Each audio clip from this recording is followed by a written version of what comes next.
Now, look, this one really fascinates me. I want to talk about this ongoing It Ends With Us drama that is Justin Baldoni versus Blake Lively. Of course, she is suing her co-star and director for sexual harassment. But now Baldoni is warning Disney and Marvel to hold on to all documents related to the various characters that Lively's husband, Ryan Reynolds, played in Deadpool and Wolverine, as he's, of course, mounting some legal action there.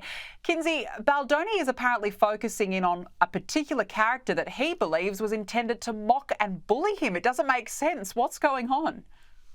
It's a character named Nicepool in the film, and he's got long hair. Baldoni had long hair for a while. He makes a joke about being a feminist, and to me, it's like, so what if Ryan Reynolds is bullying Justin Baldoni in his Wolverine movie, Deadpool Wolverine movie? That's not illegal. What Blake Lively is accusing him of is illegal. So I think that this is just such a weird.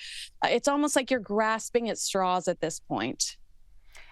That's exactly what I thought as well. I feel like Baldoni's just trying to cling on to anything here to mount a case, but he's going about it the wrong way and he's looking ridiculous in the process of it. It's just so silly.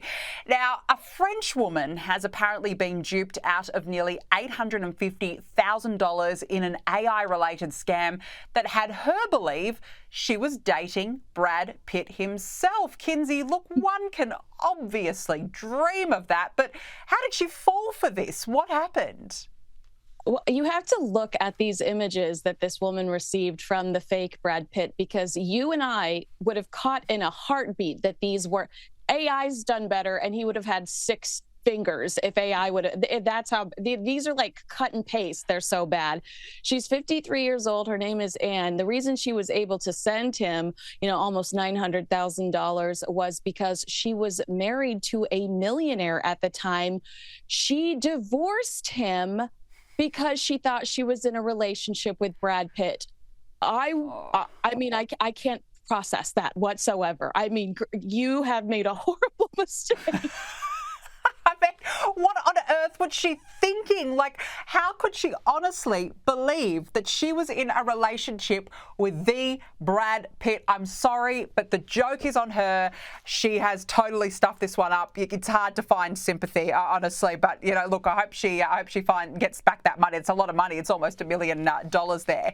Now, look, let's turn to the royals, because Harry and Meghan have slammed Mark Zuckerberg for, quote, contributing to a global mental health crisis after Meta scrapped fact-checking and restrictions on free speech. Now, obviously, this is the Donald Trump effect in full swing at Kinsey, but what has upset these non-royals so much about the decision?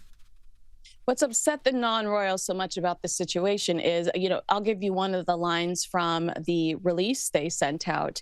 They said it was undoubtedly a response to political wins, which is clearly a reference to the upcoming president, Donald Trump, who Harry and Meghan have a very bitter history with. Prince Harry has said in the past that Donald Trump has blood on his hands when it comes to climate change. Meghan's called him a misogynist. I mean, they have a really bad history with Trump also threatening to deport Prince Harry if he's not in the States legally. I also think it's funny, I don't know if you were aware of this, but there was a story in Page 6 a few weeks ago when Meghan relaunched her Instagram account that Meghan was working personally with Meta to try to navigate bullying online. And this proves to me that relationship doesn't exist. And I feel like that relationship doesn't exist, and she is potentially resentful about that. And that's why they're so upset about this. Yeah, it seems like a big sham. I think you're absolutely spot on. Now, speaking of those two, Meghan and Harry have taken offence to being called disaster tourists after photos surfaced of them distributing food and supplies to California fire victims.